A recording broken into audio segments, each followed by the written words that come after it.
other stuff like going to Venice and like hanging out by like the little skateboard thing. Yeah. Basically, all the shit we do in our lives, we all fit this brand of like anti-corporate. Our lives. So like this is throughout the day.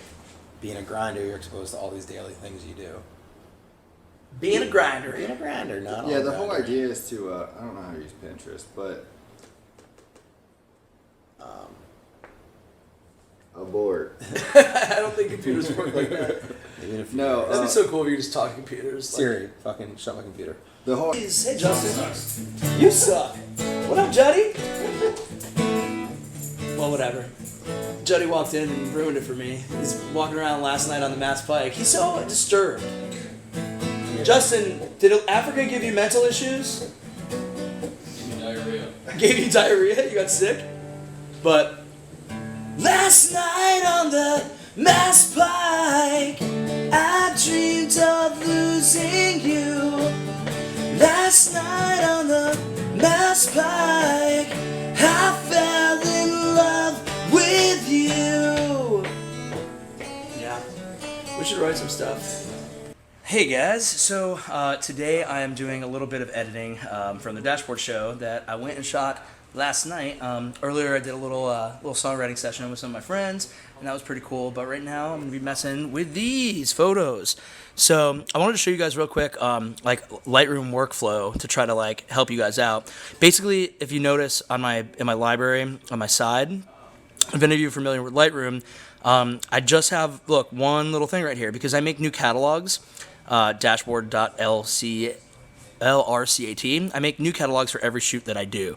So the way that I do that is basically I go into my hard drive right here, and then I'll make a new folder that talks about what exactly the shoot is. Like in the old one, you can see that there's, oh wait, this is the same one. Where's the other hard drive? So like in this hard drive, you can see there's a ton of stuff, but this is a newer hard drive. So, and then you see here that I created a folder with the date and then dashboard, and then I make a new 2015 folder and then another exact same named date folder. And this has all of the images, like the raw images inside of it.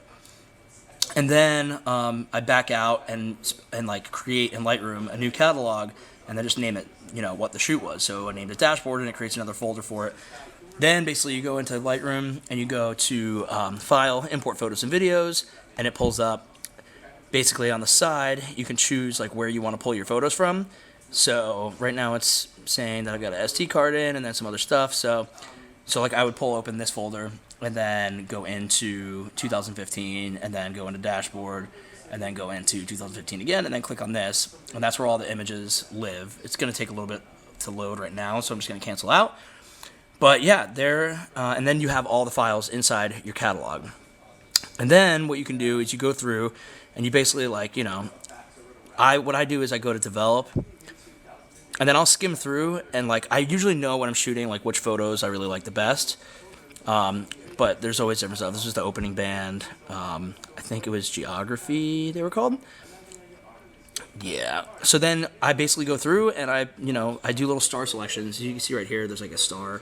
I do like one at first, 1 star to kind of pick out what my first like favorites are, And then after that, I'll go back through and like you can go to the ones that you've selected by going to rated, and then it has 1 star. So then I have like 74 picked right here.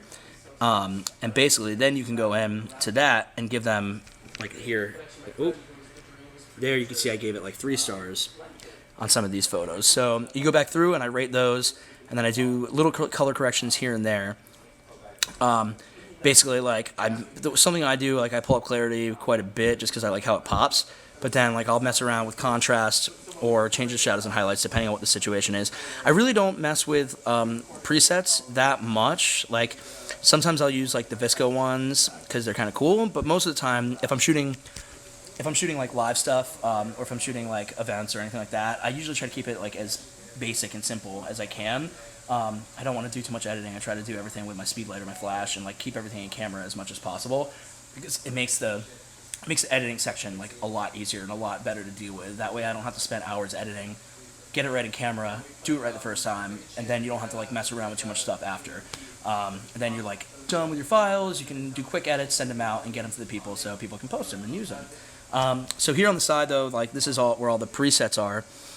And I've downloaded so many of them because I used to like mess around with them all the time. But let's see, I don't even think I imported, this is a newer, I reformatted my computer, so I don't know if I imported my old Photos by Chris Martin presets that I made before I changed my branding to Grizzly Martin. But I'm going to look for them. Let's see, 2014, yeah, I do. Here we go. Are they in there? Well, this is the black and white fade one that I have, and I do have these available to purchase online if you guys are interested. There's a color fade that I did for some film variation, and then obviously you would like adjust the colors because sometimes photos are taken differently. Like the white balance and all that could be a little bit different, so you can like bring the blues down a little bit more, bring the shadows down, make it a little bit darker if it wants to work. There we go, and you can change so much stuff about it. And obviously each photo that you take is going to be different.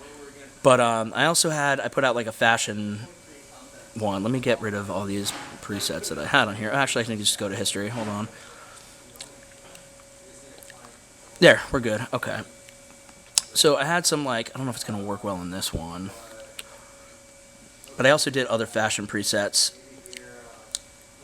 that were I did a black and white pop, which gives it a little bit of contrast. These were more for studio stuff, so it's not really going to look that great on this show photo. I could probably show you guys in a different time.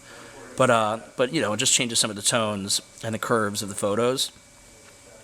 And it works out really well for fashion photography, for studio stuff, because it just has a bunch of different things dialed in to enhance the photo a little bit. But those are on my Big Cartel site that's on my website, and I'll put the link below in the links on the bottom if you guys want to check it out. They're pretty cheap, and it's really, really easy to use. You just plug them in, put them on, and then you can adjust them a little bit to get them where you want, and then you're good to go. So yeah, that's pretty much my workflow for how I do everything with Lightroom. Then also, actually, let me show you this too. After you're done with selecting out all the photos that you want to use, you can then export them, you should export them because that's the way to get them off. But basically, you could export them and then you would name it what you want. So DC Dashboard Confessional, and then your start number is 1. If I'm doing it for web, I'll resize to fit with the short edge at 1200, and then do 72 DPI for web and drop the quality down a little bit, just so it's a smaller file and more compressed. You can also change your metadata. You can also add watermarks for your own photos right here in the app if you want, which helps a lot. And then if you're exporting for for bands or promos or for people to print and they want to use it to blow up and make a big print of, and you've sold them the licensing to that photo, then you just change right here, resolution 300, and then you unclick resize to fit, so it'll be the actual size of the photo. Keep your quality at 100, and then you can do all your edits in Lightroom and Photoshop. This is exporting from Lightroom, so you can do all your edits in Photoshop if you have skin retouching or anything like that, and then you would be good to go. So that's the basic gist of things for a little quick Lightroom fast tutorial about workflow, and I hope you guys enjoyed it. If you guys have any questions, feel free to put them below. If you guys have any other tips and tricks that you might want to know about, feel free to ask away. You can either tweet me and ask me, or you can put it in the comments below, and I'll try to make videos about all this stuff so that I can help you guys out and we can all learn things together. So thank you guys so much, and I will see you later on. See ya.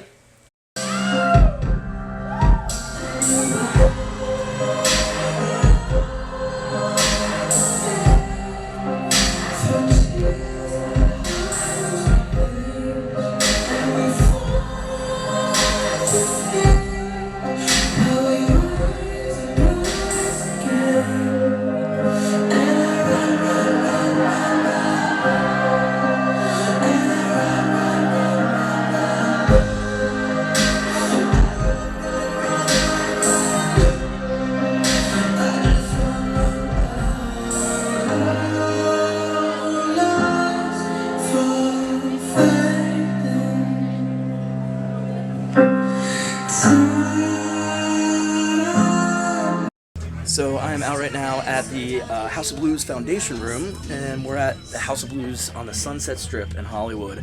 And this is actually the third to last night that it's going to be open. They're closing it down to tear it down and turn it into a hotel, which is really sad because it's been here for 20 years, and I think it was the first House of Blues ever. It's a staple of the city. But I'm hanging out, having a few drinks. We just saw Tokyo Hotel downstairs for a little bit and had some dinner earlier. And this is a cool view, if you can see, of the city. Kind of. I don't know if the glass is impeding it. But it's my last night hanging out with my buddy Alex, and he's going back to Florida, so I'm going to be sad to see him go. But, you know, we got to have a good last hurrah before he gets on his flight tomorrow. So I am going to say goodnight now, because I don't like vlogging when I drink too much. So I'm only 2 in right now, and I'm totally sober. But yeah, it's going to be a good night. But I don't want you guys to get drunk from drinking alcohol through the lens, which will probably end up happening. So, have a good night, sweet dreams, and I will see you all tomorrow. Peace.